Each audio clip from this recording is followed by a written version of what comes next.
नरेश की माँ अपने बेटे से मिलने दिल्ली आ रही है। इस बात का पता चलते ही नरेश के दिल में हलचल मच जाती है। नरेश अपनी माँ के स्वागत की तैयारी में लग जाता है। साथ ही उसे डर भी सताने लगता है कि उसकी माँ कहीं अपनी पुरानी जिद पर फिर से बैठ ना जाए। हे भगवान, इस बार बचा लो, अगले साल पक्का माँ की जिद पूरी कर दूंगा। तभी दरवाजे की घंटी बजती है। नरेश दरवाजा खोलता है तो सामने अपने मकान मालिक को देखकर हैरान हो जाता है, क्योंकि उनके साथ एक सुंदर सी लड़की भी थी। अब नमस्ते अंकल, कुछ काम था, मुझे बुला लेते। आपने क्यों कष्ट किया? अरे नहीं नहीं, इसमें कष्ट कैसा, मैं तो बस तुम्हें रीना से मिलवाने आया था। आज से रीना तुम्हारे साथ इसी फ्लैट में रहेगी। अंकल, कोई लड़का फ्लैटमेट नहीं है? एक अनजान लड़की के साथ रहना मेरे लिए थोड़ा अजीब होगा। देखो नरेश, मैं तुम्हें पहले भी बता चुका हूँ कि इस फ्लैट में तुम्हें किसी ना किसी के साथ एडजस्ट करना ही होगा, या फिर तुम अकेले पूरे फ्लैट का किराया दे दो, मैं किसी को नहीं रखूंगा। नरेश अपने मकान मालिक की बात सुन के रीना के साथ रहने के लिए तैयार हो जाता है, पर अंदर ही अंदर उसे ये बात खाने लगती है कि वो अपनी माँ को क्या जवाब देगा जब उसकी माँ रीना के बारे में उसे पूछेगी। दिन बीतने लगते हैं। नरेश और रीना अच्छे दोस्त भी बन जाते हैं, पर अभी भी नरेश अपनी प्रॉब्लम का सलूशन नहीं ढूंढ पाता। एक दिन नरेश बहुत परेशान सा बैठा होता है। तभी रीना उसे पूछती है, क्या हुआ नरेश, तुम काफी परेशान लग रहे हो, सब ठीक तो है ना? हाँ सब ठीक है, बस एक छोटी सी प्रॉब्लम है। वो एक्चुअली 2 दिन बाद मेरी माँ मुझसे मिलने आ रही है। अरे तो इसमें प्रॉब्लम क्या है, ये तो खुशी की बात है। हाँ रीना, बट मेरी माँ एक जिद लेकर बैठ गई है कि मैं शादी कर लूँ, पर मैं अभी इस चीज़ के लिए तैयार नहीं हूँ। ऊपर से जब वो तुम्हें देखेगी तो 100 सवाल करेगी, क्या जवाब दूंगा? अरे इसमें कोई टेंशन वाली बात नहीं है।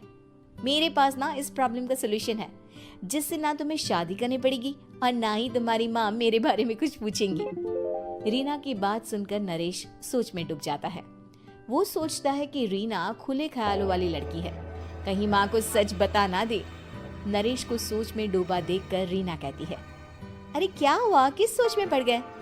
डोंट वरी, जैसा तुम सोच रहे हो ना वैसे कुछ भी नहीं है। मेरे पास एक प्लान है। मैं कुछ समझ नहीं पा रहा हूँ, कैसा प्लान? मैं समझाती हूँ। हम ना एक कॉन्ट्रैक्ट मैरिज कर लेते हैं। फिलहाल मेरे पास जॉब नहीं है, तो तुम इस रूम का किराया दे देना जब तक तुम्हारी माँ यहाँ रहेंगी, सिर्फ तब तक। और तुम अपनी माँ से कह देना कि मैं तुम्हारी पत्नी हूँ, इससे वो मेरे यहाँ रहने पर कोई सवाल भी नहीं करेंगी। अरे बात तुम्हारी ठीक है, पर माँ से झूठ बोलना, ना ना बाबा, मैं ये रिस्क नहीं ले सकता।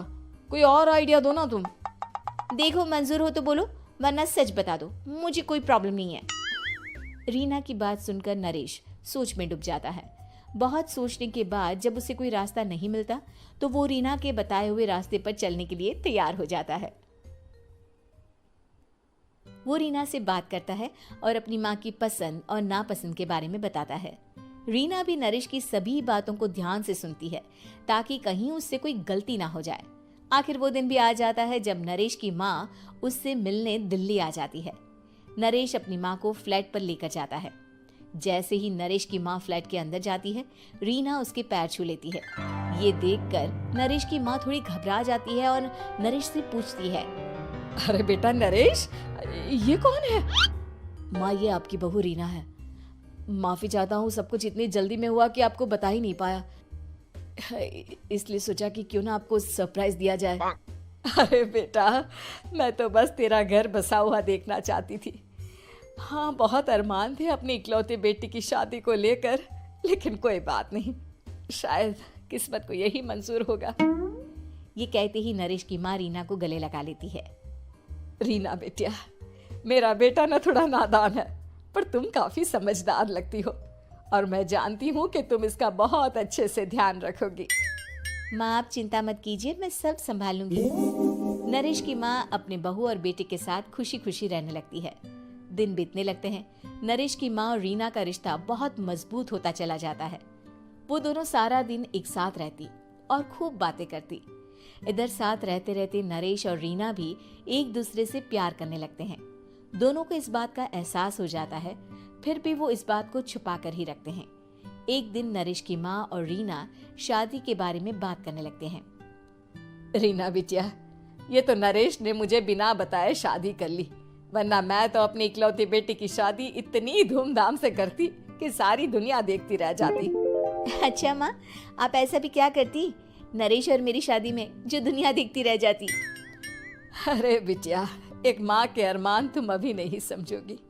मैं तो अपनी बहू को एक रानी की तरह लेकर आती और शादी भी बिल्कुल शाही अंदाज में करती, पर मेरे तो सारे अरमान ऐसे ही रह गए।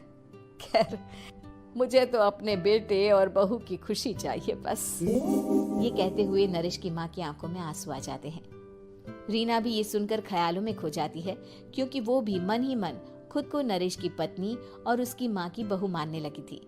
शाम को जब नरेश ऑफिस से घर आता है तो रीना खुद को रोक नहीं पाती और नरेश के सामने उसकी माँ को अपने और नरेश के रिश्ते का सारा सच बता देती है। रीना की बात सुनकर नरेश की माँ दोनों से बहुत नाराज हो जाती है और घर वापस जाने की बात करने लगती है।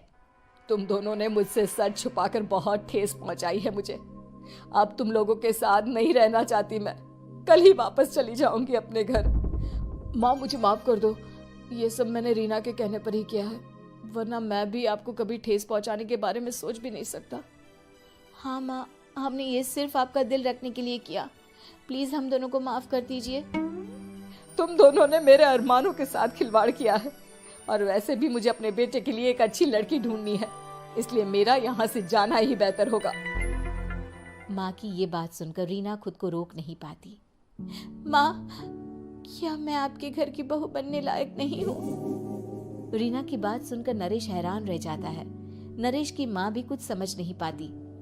मैं कुछ समझी नहीं, आखिर तुम कहना क्या चाहती हो?